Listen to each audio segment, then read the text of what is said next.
وندعو المتسابق براء الزعيم من جمهورية البرازيل الاتحادية في الفرع الخامس برواية حفص عن عاصم.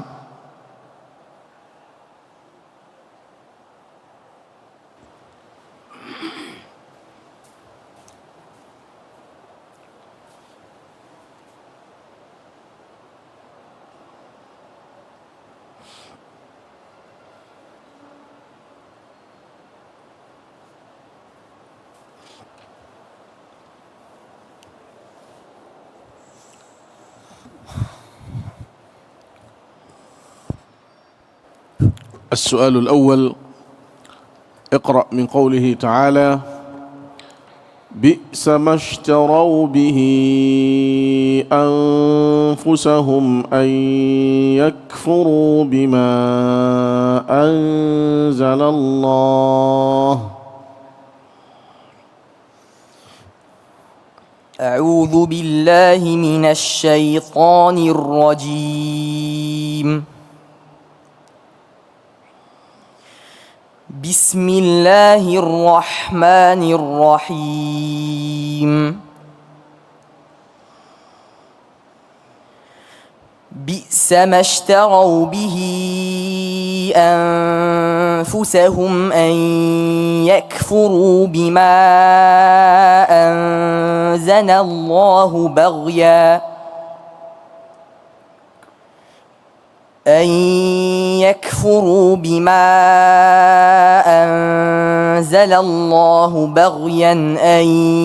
ينزل الله من فضله على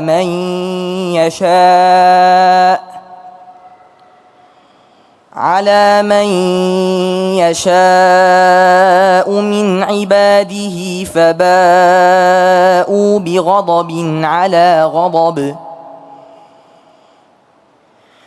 وللكافرين عذاب مهين. وإذا قيل لهم آمنوا بما أنزل الله قالوا نؤمن بما أنزل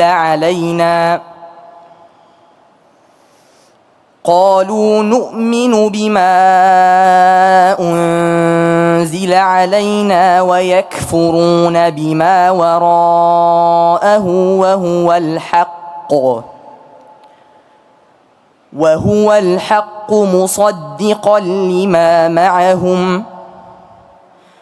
قل فلم تقتلون أنبياء الله من قبل إن كنتم مؤمنين.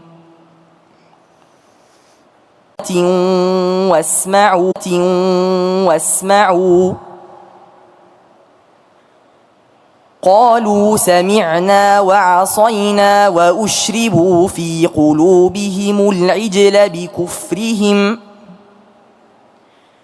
قل بئس ما يأمركم به إيمانكم إن كنتم مؤمنين. قل إن كانت لكم الدار الآخرة عند الله خالصة من دون الناس فتمنوا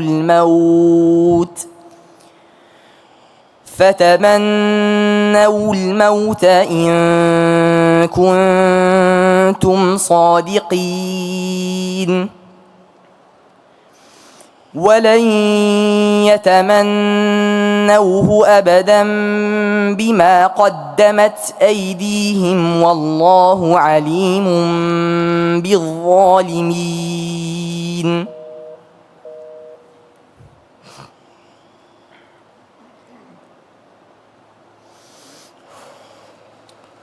السؤال الثاني: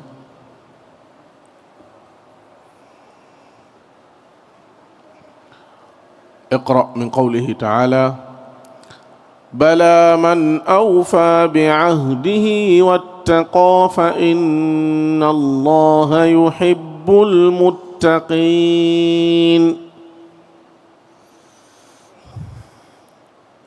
بلى من أوفى بعهده واتقى فإن الله يحب المتقين. إن الذين يشترون بعهد الله وأيمانهم ثمنا قليلا أولئك لا خلاق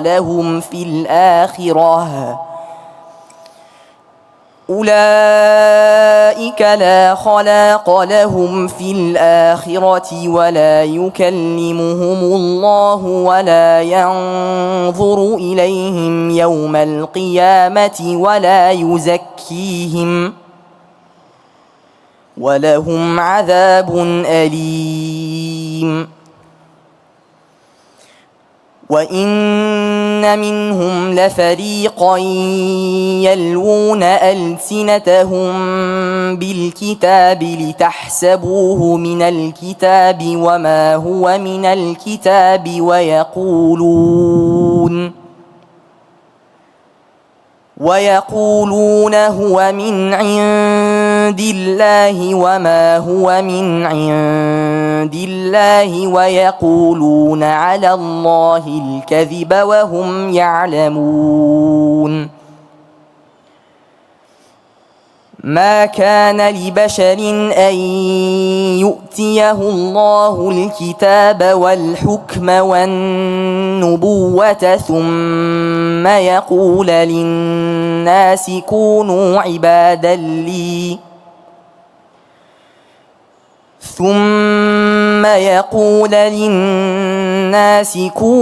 عبادا لي من دون الله ولكن كونوا ربانين بما كنتم تعلمون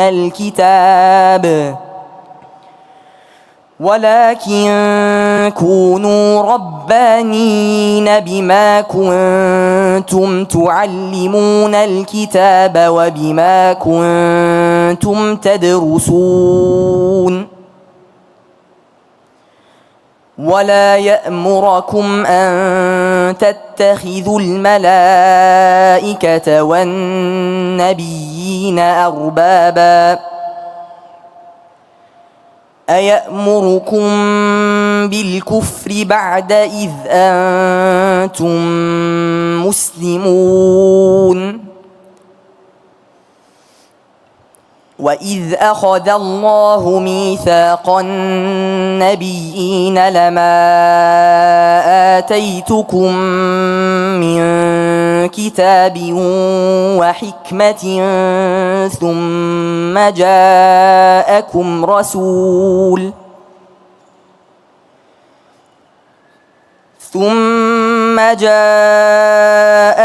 رسول مصدق لما معكم لتؤمنن به ولتنصرنه قال أأقررتم وأخذتم على ذلكم إصري قالوا أقررنا قال فاشهدوا وأنا معكم من الشاهدين.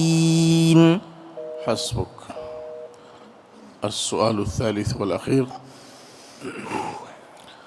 اقرأ من قوله تعالى: إن الله لا يغفر أن يشرك به ويغفر ما دون ذلك لمن يشاء ومن يشرك بالله فقد افترى إثما عظيما.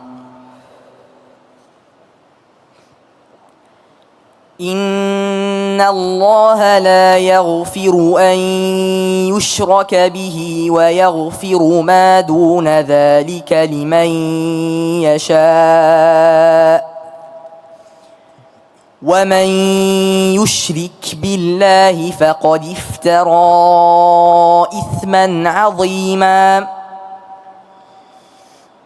ألم تر إلى الذين يزكون أنفسهم بل الله يزكي من يشاء ولا يظلمون فتيلا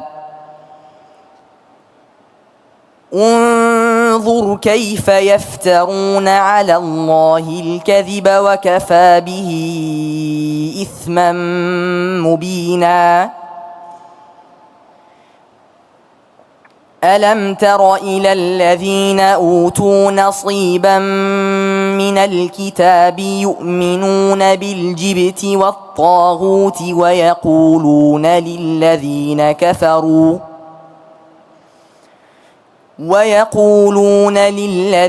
كفروا هؤلاء أهدى من الذين آمنوا سبيلا أولئك الذين لعنهم الله ومن يلعن الله فلن تجد له نصيرا أم لهم نصيب من الملك فإذا لا يؤتون الناس نقيرا أم يحسدون الناس على ما آتاهم الله من فضله فقد آتينا آل إبراهيم الكتاب وآتيناهم ملكا عظيما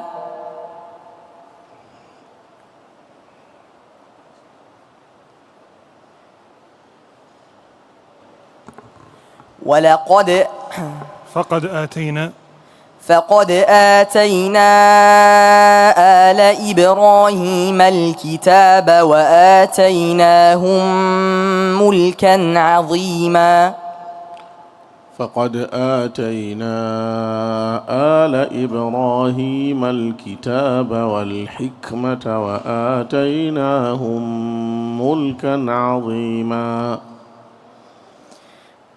فقد آتينا آل إبراهيم الكتاب والحكمة وآتيناهم ملكا عظيما فمنهم من آمن به ومنهم من صد عنه وكفى بجهنم سعيرا إن الذين كفروا بآياتنا سوف نصليهم نارا كلما نضجت جلودهم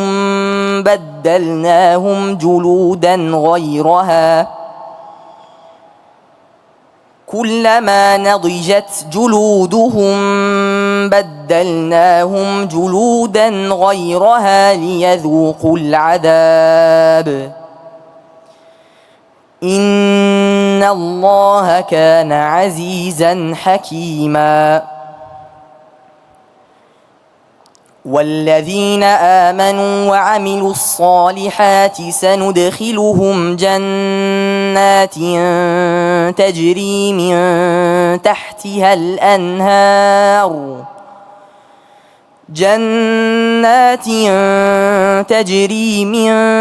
تحتها الأنهار خالدين فيها أبدا لهم فيها أزواج مطهرة وندخلهم ظلا ظليلا. حسبك، انتهت الأسئلة.